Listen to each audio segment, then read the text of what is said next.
Hi hello नमस्कार, मी सुवर्णा स्वागत करत आहे तुमचं आपल्या परत एका मिनी ब्लॉगमध्ये। तर आजच्या थंबनेलवरून तुम्हाला समजलंच असेल की आपण चाललेलो आहे मिनी ट्रिपला, म्हणजेच डेस्टिनेशन एक्सप्लोर करायला। तर हे एक अहिल्यानगरपासून 17.5 किलोमीटर तर वांबोरीपासून 7.5 किलोमीटर आहे। हे एक पर्यटन स्थळ असून ते एक धार्मिक स्थळसुद्धा आहे।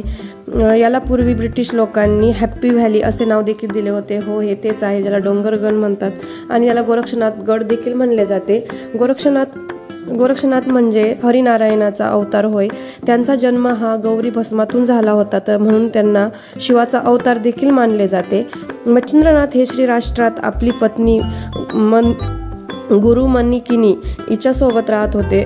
त्या दरम्यान त्यांना एक बालक सुद्धा झाला, त्याचं नाव होते मिनीनाथ। एकेकाळी गोरक्षनाथ हे वादक नर्तक या तेथे आले होते, तर ते श्रीराष्ट्रात दाखल झाले होते। काही काळ ते तेथेच राहिले। त्यांनी ढोलकीमधून चलो मच्छिंद्र अशी धून वाजवली होती। ती मच्छिंद्रनाथांना समजली देखील आणि ते गोरक्षनाथाकडे गेले। नंतर गोरक्षनाथ, मच्छिंद्रनाथ आणि मिनीनाथ हे तिघे तीर्थयात्रेसाठी निघाले। एके दिवशी मिनीनाथ हा शौचास बसला असता तेथे गोरक्षनाथ आले आणि मच्छिंद्रनाथ त्यांना बोलले की याचा आटपला असेल तर याला धुवून आण। गोरक्षनाथ यांना वाटले की आपण संन्यासी आहोत, आपल्याकडे ही पीडा कशाला, म्हणून त्यांनी त्याला नदीवर नेले आणि दगडावर आपटून खूप धुतले। त्याचे बिचाऱ्याचे हाड आणि मांस सगळे वेगळे झाले, तर त्यांनी ते हाड आणि मांस हे माशांना खाऊ घातले आणि त्याचे कातडे वाळत टाकले होते।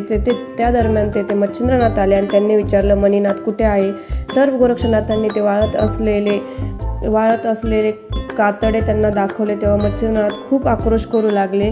मग गोरक्षनाथांनी हे सर्व बघून संजीवन मंत्र म्हणून मिनीनाथाला पुन्हा जिवंत केले।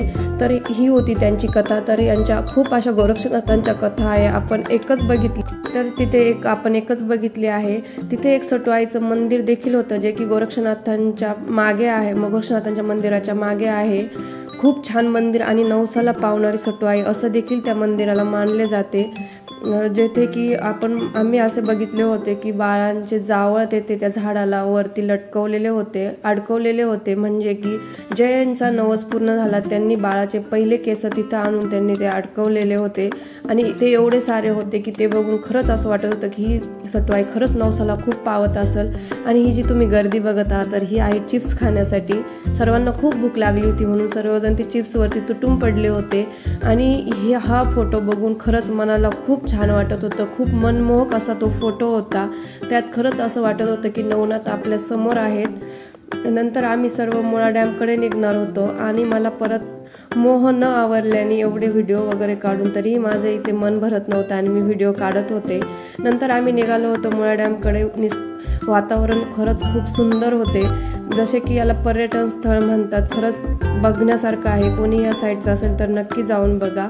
तर असा होता आपला मिनी ब्लॉग, कसा वाटला नक्की सांगा। परत भेटूया, बाय बाय।